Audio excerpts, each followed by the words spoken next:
It's time for Fibber, McGee, and Molly.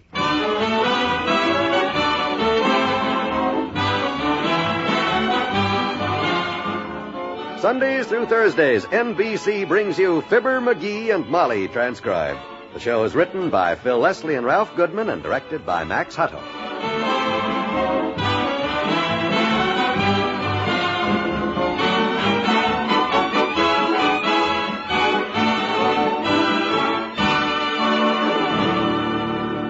We'll get into tonight's merry adventure in a minute, but first, let's peek into the living room at 79 Wistful Vista. Traveling, gardening, painting pictures, hobby shop. What are you doing, McGee? I'm making a list of things folks like to do when they retire. Well, add sitting to that list, will you? That's what you like to do. Anyway, who's retiring? Well, not me. Not yet. But retirement is something that every man jack of us thinks about from time to time. Every woman Jill of us, too, McGee. Well, go ahead now. There's more to retiring than just thinking about it. Uh-huh. Retirement, that is really carefree retirement, has to be planned for. And the best way to start is with a Prudential Retirement Income Plan. And the best time to start is right now while you're earning money. With a Prudential Retirement Income Plan, you can be sure of a monthly income when you reach the age you want to retire at. And you'll get this regular income, money coming in every month for just as long as you live. Well, Molly, did you want to say something? Yes, I did. Mm-hmm. Folks, why don't you call your Prudential agent? He'll tell you how you can see all your retirement dreams come true with a Prudential Retirement Income Plan.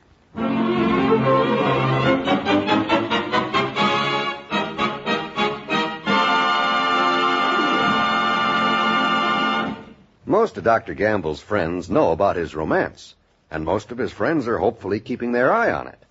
But even his mother was a little unprepared yesterday when she overheard the doctor on the phone making some plans, like this. Yeah, look, lover, I've got the license and the train tickets, and we're all set. Yeah, I'll meet you at the station at 6 a.m. like we planned. I'll break it to Mother when we get home Sunday night. Of course. I've already packed my bag, lover. I'll be there. Naturally, Mrs. Gamble was a little upset about her son slipping away like this. So she hurried over to discuss it with the McGees. They made plans.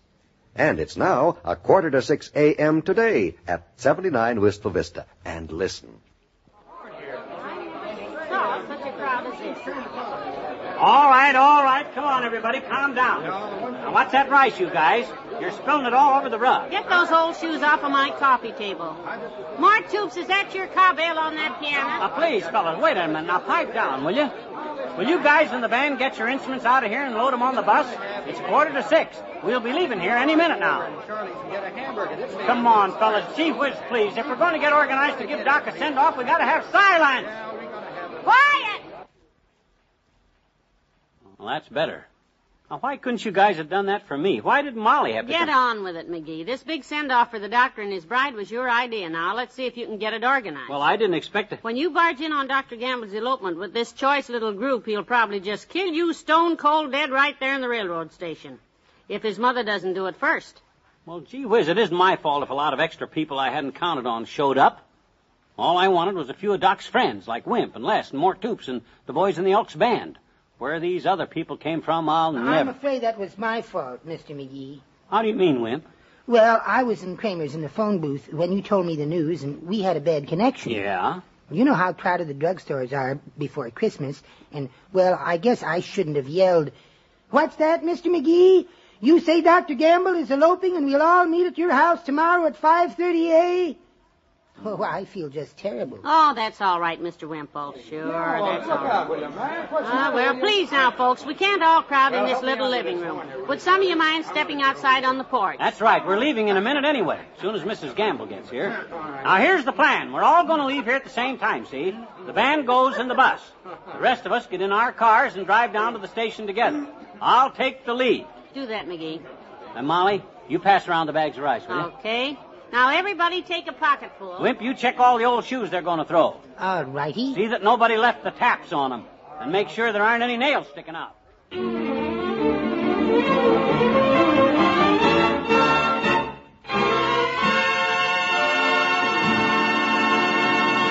There's more fun with the McGees shortly. How much difference can a shampoo make in the appearance of your hair? You'll find out after your first sudsing with Dial shampoo.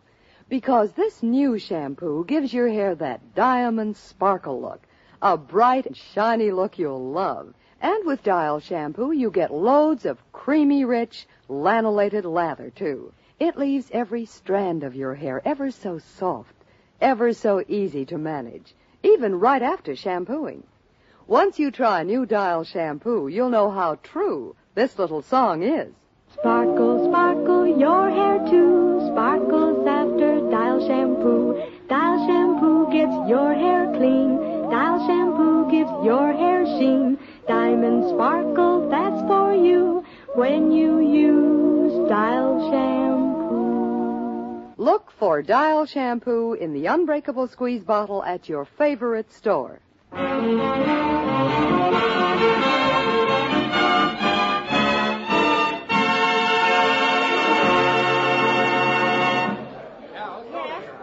Now, here she comes. Now, that's Mrs. Gamble driving up out front. Now, we better get everybody out the back way, McGee. Yeah, all right, everybody. Out the back way and into your cars. Mrs. Gamble thinks there's just me and Molly coming along. It'll be better if she doesn't see all you guys. Come on now, everybody, out this way. Hurry, come on, before she gets in here. The bus is back around the corner. Les, tell the driver to keep his eye on me. I'll throw my cigar out the window when I go by. That'll be the signal. Better make it your handkerchief or they won't be able to play their instruments for an hour. Well, you hurry him up, Molly. Ah, there goes a good kid. She's just as excited about giving Doc and Miss Cuddleson this big send-off as I am. Uh-oh, that's her.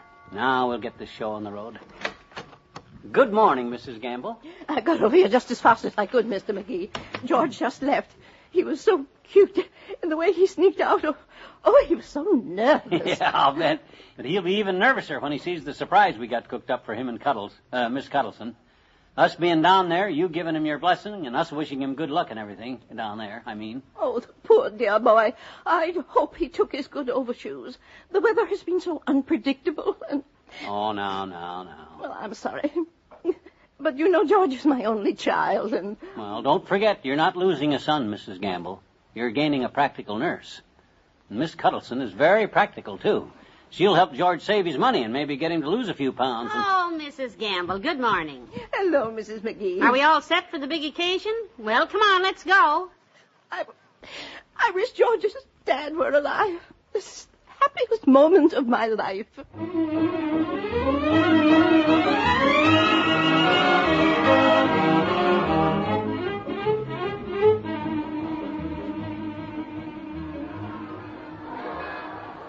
Attention all passengers, attention. Please use main promenade for all trains.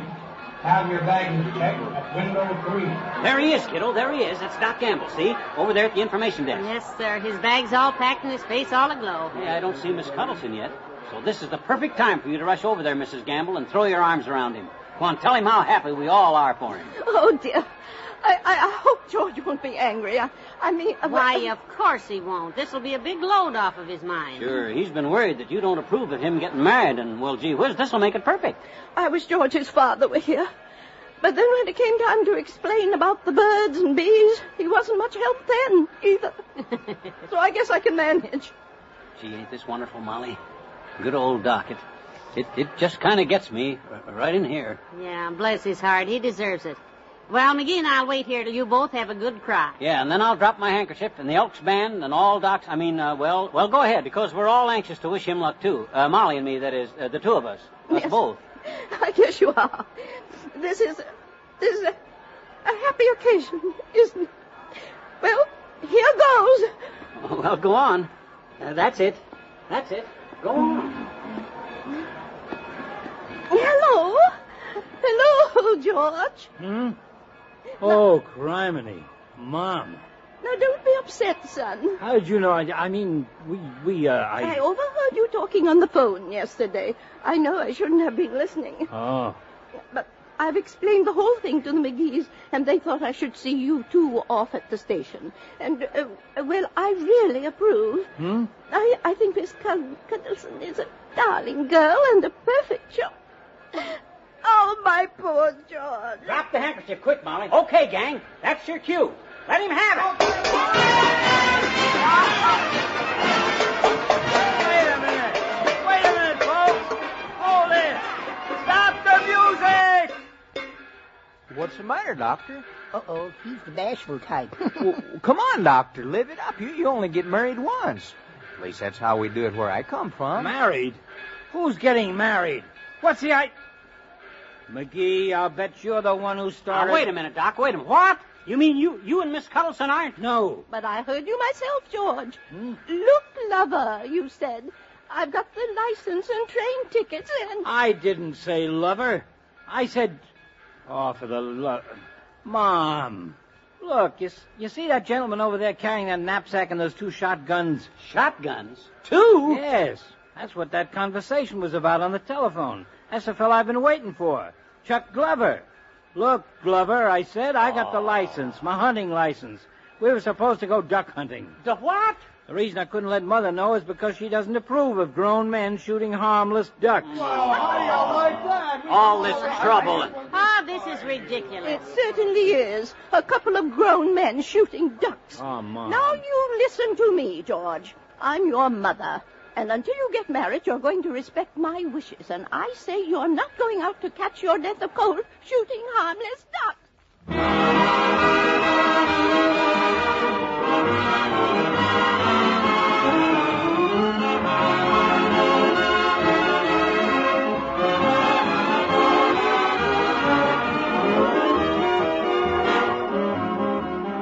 We'll say goodnight to Fibber and Molly in a moment.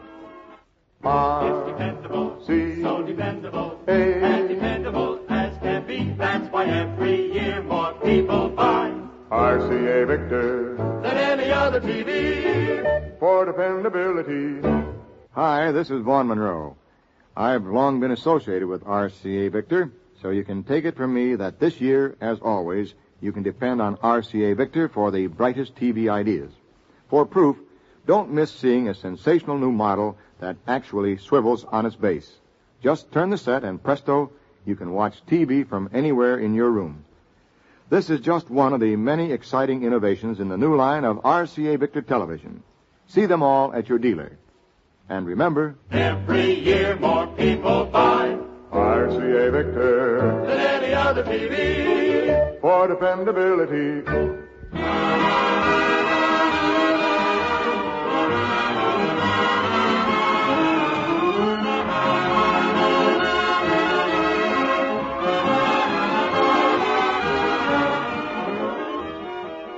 Phew, am I glad to get home.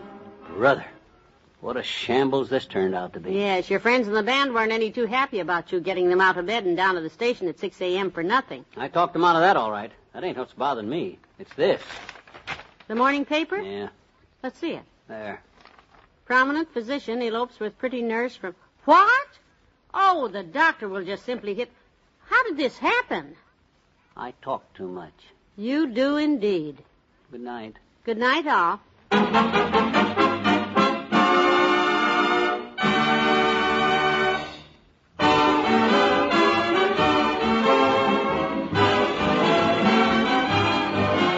Fibber, McGee, and Molly is an NBC Radio Network production transcribed. With Bill Thompson as Mr. Wimple, Arthur Q. Bryan as Dr. Gamble, Robert Easton as Les, and Kate McKenna as Mrs. Gamble. Well, Sunday night, Mr. McGee is so busy ducking one of his new neighbors that he misses out on an invitation that he would have given his right arm for. This is John Wald advising you to tune in again Sunday night for full details.